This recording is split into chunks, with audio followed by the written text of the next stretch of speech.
Movie की शुरुआत होती है 1917 की बसंत ऋतु से, जब वर्ल्ड वॉर वन के 3 साल बीत चुके होते हैं।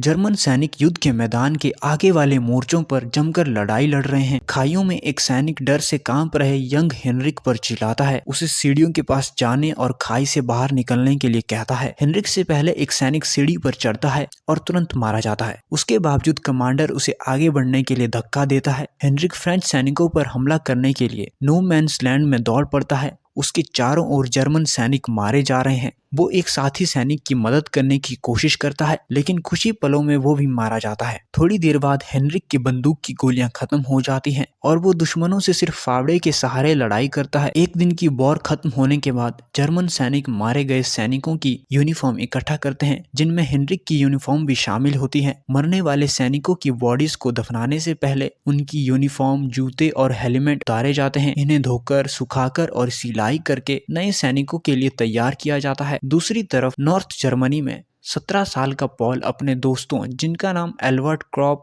फ्रांस म्यूलर और लुडविग बेम के साथ स्कूल में मिलता है। पॉल के दोस्त उससे पूछते हैं कि क्या उसके पिता ने उसे इंपीरियल जर्मन आर्मी स्कूल में भर्ती होने की परमिशन पर साइन कर लिया है। जब वो बताता है कि उसके पिता ने मना कर दिया है, तो वे उसे अपने पिता के नकली सिग्नेचर बनाने के लिए मना लेते हैं, ताकि वो चारों एक साथ वॉर में जा सके। वो ध्यान से अपने प्रिंसिपल का भाषण सुनते हैं, जो देश की सेवा में अपने ड्यूटीज की इम्पोर्टेंस पर जोर देता है। ये भाषण उन्हें गर्व से भर देता है और वो वॉर के मैदान में जाने का बेसब्री से इंतजार करते हैं। वो खुशी से चिल्लाते हैं और एक्साइटेड होते हैं। सिलेक्शन ऑफिस में पॉल को तुरंत मंजूरी मिल जाती है और उसे एक वर्दी दी जाती है। जब वो वर्दी देखता है तो उसे झटका लगता है, क्योंकि उस पर उसका नाम नहीं बल्कि हेनरिक लिखा होता है। असल में नए सैनिकों को अनजाने में उन सैनिकों की वर्दी दी जाती थी जो पिछली लड़ाई में मारे गए थे। यूनिफॉर्म मिलने के बाद चारों दोस्त चेंजिंग रूम में जाने के लिए एक्साइटेड होते हैं। वो गाना गाते हैं और मजाक करते हुए यूनिफॉर्म पहनते हैं। इसके बाद वो दूसरे सैनिकों के साथ मार्च करते हैं, खुशी में गाते हैं, बिना ये जाने कि ये उनकी आखिरी खुशी होगी। उन्हें फ्रांस के नॉर्थ रीजन में तैनात किया जाता है। पॉल और उसके दोस्तों को 78वीं रिजर्व डिवीजन में रिपोर्ट करने का ऑर्डर मिलता है। उन्हें अपने बंदूकों को साफ रखने की हिदायत दी जाती है, क्योंकि उन्हें कीचड़ भरी खाइयों में लड़ाई करनी होगी। आगे बढ़ते टाइम अचानक एक बड़ा एक्सप्लोजन होता है, जिससे हड़कंप मच जाता है। उनके लेफ्टिनेंट सभी को गैस मास्क पहनने का ऑर्डर देते हैं। उसका दोस्त लुडविग मास्क पहनने में स्ट्रगल करता है, तभी पॉल उसकी मदद करता है। लकीली गैस के कनस्टर फटते नहीं हैं। लेफ्टिनेंट पॉल को ऑर्डर्स में देरी करने के लिए डांटता है और उसे सजा के रूप में मास्क पहनने को कहता है। आगे जाकर खाइयों में पानी भर जाता है और लगातार गोलियां चलती रहती है। उनका युद्ध को लेकर बना रोमांटिक नजरिया वेस्टर्न फ्रंट की खतरनाक सच्चाई से टूट जाता है। वहां उनकी दोस्ती स्टैनली कंकेस्की नाम के एक सीनियर सैनिक से होती है, जो उन्हें अपने जमे हुए हाथों को गर्म रखने के लिए अंडरवियर में डालने की सलाह देता है। रात में दुश्मन कहीं दिखाई नहीं देते। पॉल और एल्बर्ट गार्ड ड्यूटी पर होते हैं और उन्हें कदमों की आवाज सुनाई देती है। पॉल एक्साइटेड हो जाता है, क्योंकि उसे फ्रेंच सैनिकों पर गोली चलाने का मौका मिलता है। वो अपने दोस्तों के सामने अपनी निशानेबाजी दिखाना चाहता है। किस्मत खराब होने से उसकी गोली चूक जाती है और दुश्मन उसकी लोकेशन पर गोलीबारी शुरू कर देते हैं। गोली पॉल के हेलमेट को ही लगती है, जिससे वो बच जाता है। रात में दुश्मन भारी तोप खाने से हमला शुरू करते हैं। कमांडर अपने सभी सैनिकों को बंकर में छिपने का ऑर्डर देते हैं। बंकर के अंदर लुडविग घबरा सा जाता है और पॉल से घर जाने की बात करता है। इस इंटेंस माहौल में एक घबराया हुआ सैनिक बाहर जाने की जिद करता है। कंकेस्की उसे रोकने की कोशिश करता है, लेकिन वो बाहर निकल जाता है और दरवाजे पर ही मारा जाता है। उसकी गलती से उनकी पूरी सिचुएशन खतरे में आ जाती है। जैसे ही बमबारी उनके बंकर के ऊपर जारी रहती है, बंकर गिरने लगता है। लेफ्टिनेंट सभी को बाहर निकलने का ऑर्डर देता है, लेकिन सभी बाहर निकल पाते उससे पहले बंकर ढह जाता है। बाद में पॉल मलबे के नीचे दबा हुआ पाया जाता है। वो ठीक होता है, लेकिन जो हुआ उससे वो बुरी तरह से हिल जाता है। इसके बाद उसे ऑर्डर दिया जाता है कि मारे गए सैनिकों की डॉग टैग्स इकट्ठा करे। डॉग टैग्स इकट्ठा करते टाइम पॉल लुडविग का चश्मा कुचल देता है। वो अपने दोस्त लुडविग की बॉडी कीचड़ में पड़ी हुई देखता है और समझ जाता है कि उसका दोस्त लुडविग मारा गया है। लेफ्टिनेंट उसे अपने काम जारी रखने का ऑर्डर देता है और वो बाकी मरे हुए सैनिकों की टैग्स इकट्ठा करता रहता है। इस घटना के 18 महीने बाद 7 नवंबर 1918 को सुप्रीम आर्मी कमांड ऑफिस में जर्मन ऑफिशियल मैथियस एजरबर्गर सैनिकों के बढ़ते नुकसान से परेशान होते हैं। वो जर्मन हाई कमान से मिलते हैं और उन्हें दोस्त देशों के साथ लड़ाई को खत्म करने के लिए मनाने की कोशिश करते हैं। इस बीच पॉल शैंपेन नाम की एक जगह में कब्जा किए गए इलाके में युद्ध के साथ जिंदगी बिताने का आदी हो गया है। वो और कैंकेस्की पास के एक फार्म में एक हंस चुराने जाते हैं, क्योंकि वो इसके लिए बहुत टाइम से प्लान कर रहे थे। कैंकेस्की फार्म के अंदर जाता है जबकि पॉल बाहर पहरा देता है। कुछ टाइम बाद पॉल को अंदर से आवाजें सुनाई देती है। फार्म के मालिक ने कैंकेस्की को हंस चुराते हुए पकड़ लिया और गोली चलाने की कोशिश करता है, लेकिन चूक जाता है। लकीली वे भागकर ठीक ठाक अपने बेस पर लौट आते हैं। बेस पर पहुंचने के बाद वो हंस एल्बर्ट, फ्रांस और एक दूसरे एक्सपीरियंस्ड सिपाही जेडन स्टैकफ्लिट के साथ बांटते हैं। सभी इतने खुश होते हैं कि जैसे वो पहली बार खाना खा रहे हों। वो मजाक करते हैं, हंसते हैं और एक दूसरे को दिलासा देने की कोशिश करते हैं ताकि कभी खत्म ना होने वाली वॉर को भुलाया जा सके। अगले दिन जब वो बाहर आलू छील रहे होते हैं तो पांचों सैनिक कुछ लोकल लेडीज को गुजरते हुए देखते हैं। सिर्फ फ्रांस उनमें से एक के पास जाने की हिम्मत करता है और उन्हें घर तक छोड़ने जाता है। फ्रांस की बहादुरी देखकर एल्बर्ट को जेलस होती है। बाद में उन्हें अपने फैमिली मेंबर्स के लेटर मिलते हैं। कैंकेस्की जो पढ़ना नहीं जानता, पॉल से अपनी पत्नी का लेटर पढ़ने के लिए कहता है। लेटर में उसकी पत्नी चिंता जताती है कि क्या वो शांति के टाइम में वापस नॉर्मल जिंदगी जी पाएगा। उसी रात फ्रांस एक दुपट्टा दिखाता है जो उसे फ्रांसीसी औरत से मिला था, जिसके साथ उसने पूरा दिन बिताया था। अगले दिन पॉल और उसके दोस्त 60 जवान सैनिकों को खोजने के मिशन पर जाते हैं, जिन्हें उनकी यूनिट को मजबूत करने के लिए भेजा गया था। वो एक गोदाम में छिपे हुए लापता सैनिकों को ढूंढते हैं। तब उन्हें पता चलता है कि उन्होंने अपनी गैस मास्क जल्दी उतारने के कारण गैस से दम तोड़ दिया। इसके बाद 9 नवंबर 1918 को जनरल फ्रेडरिक्स एजरबर्गर और जर्मन प्रतिमंडल को कंपियन के जंगल में वॉर रोकने के समझौते के लिए ट्रेन से भेजते हैं। फ्रेडरिक्स, जो युद्ध के लिए अड़े हुए हैं, इस बात का विरोध करते हैं और फ्रेंच की मदद पहुंचने से पहले हमले का ऑर्डर देते हैं। उस रात एजरबर्गर की ट्रेन कंपेन के जंगल में पहुंचती है और बातचीत शुरू होती है। उसी टाइम पॉल की रेजिमेंट को रात में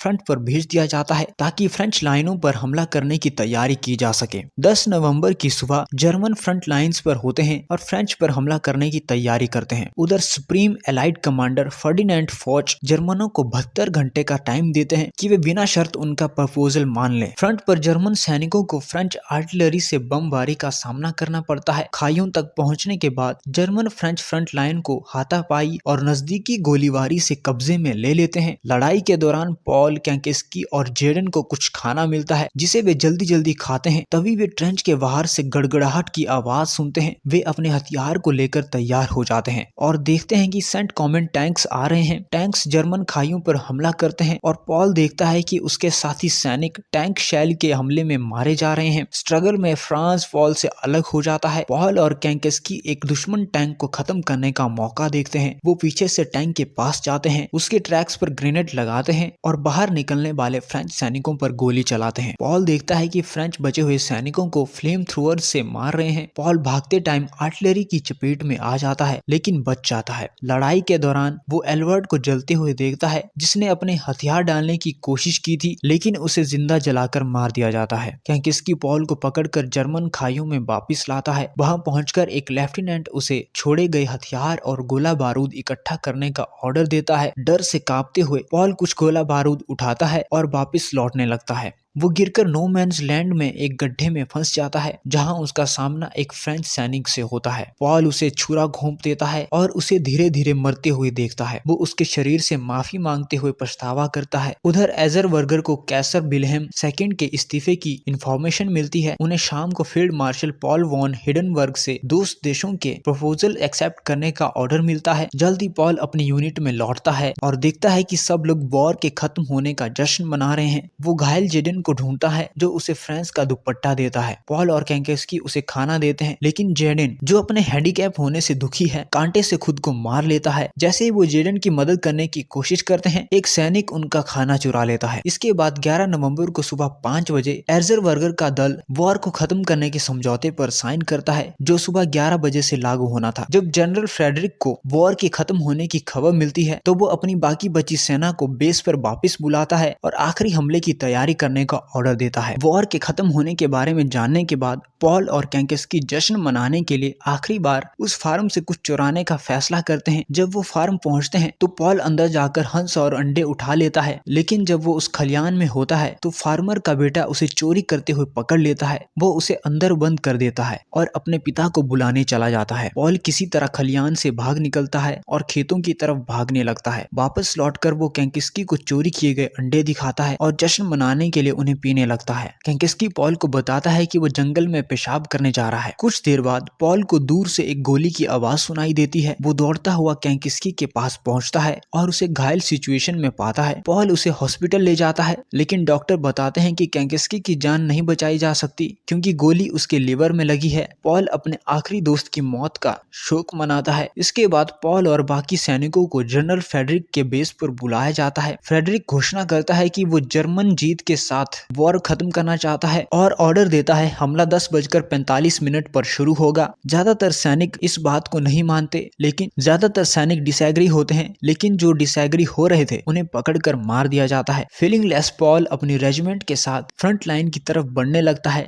जब वो वहां पहुंचते हैं तो सभी एक लाइन में खड़े होकर हमले के लिए तैयार हो जाते हैं। दूसरी तरफ फ्रेंच सैनिक वॉर के खत्म होने का जश्न मना रहे होते हैं, जबकि जर्मन चुपचाप उनकी खाइयों की तरफ बढ़ते हैं। थके हुए और हार मान चुके पॉल और जर्मन सैनिक फ्रेंच खाइयों पर हमला कर देते हैं। उनके कदमों की आवाज सुनकर फ्रेंच सैनिक लड़ाई के लिए तैयार हो जाते हैं। पॉल खाइयों की तरफ दौड़ता है, गोलियां चलाता है और ग्रेनेड फेंकता है। खाइयों में कूदते हुए पॉल एक नए जर्मन सिपाही को बचाता है और कीचड़ में एक फ्रेंच सैनिक से लड़ाई करते हुए एक बंकर में पहुंच जाता है। कुछ पल के लिए पॉल और फ्रेंच सैनिक एक दूसरे को देखते हैं। 11 बजे का टाइम करीब आ रहा होता है, तभी एक दूसरा फ्रेंच सैनिक पॉल को पीछे से वार करता है। जैसे ही लड़ाई रुकती है चारों तरफ खामोशी छा जाती है। वो फ्रेंच सैनिक जिसने पॉल को मारा था अफसोस के साथ बंकर से बाहर चला जाता है। पॉल लड़खड़ाते हुए बाहर आता है और देखता है कि चारों ओर सब शांत हो चुका है। थोड़ी देर बाद वो यंग जर्मन सैनिक जिसे पॉल ने बचाया था पॉल के कीचड़ से सने शरीर को ढूंढता है। वो फ्रांस का दुपट्टा जो पॉल तक पहुंचा था अपने पास रख लेता है और फिल्म की कहानी यहीं पर खत्म होती है, ये दिखाते हुए कि वेस्टर्न मोर्चे की लाइन मुश्किल से ही खिसकी थी। 3 मिलियन से ज्यादा सैनिक मारे गए और बदले में सिर्फ कुछ 100 मीटर की जमीन ही उन्हें हासिल हुई थी। ये दुनिया की हिस्ट्री की सबसे काली सच्चाई में से एक है और इससे हमें ये सीख भी मिलती है कि लड़ाई से हमेशा लड़ाई, गुस्सा ये सब करने से कुछ भी हासिल नहीं होता है। हमेशा प्यार से ही चीजों को हल किया जा सकता है। तो अगर आपको ये वीडियो पसंद आई है तो वीडियो को लाइक करना, वीडियो को शेयर करना और चैनल को सब्सक्राइब करना तो बिल्कुल भी मत भूलना, क्योंकि आप लोग वीडियो देखते हो पर सब्सक्राइब नहीं करते हो भाई मेरे। तो मिलते हैं अगले वीडियो में, तब तक के लिए बाय बाय।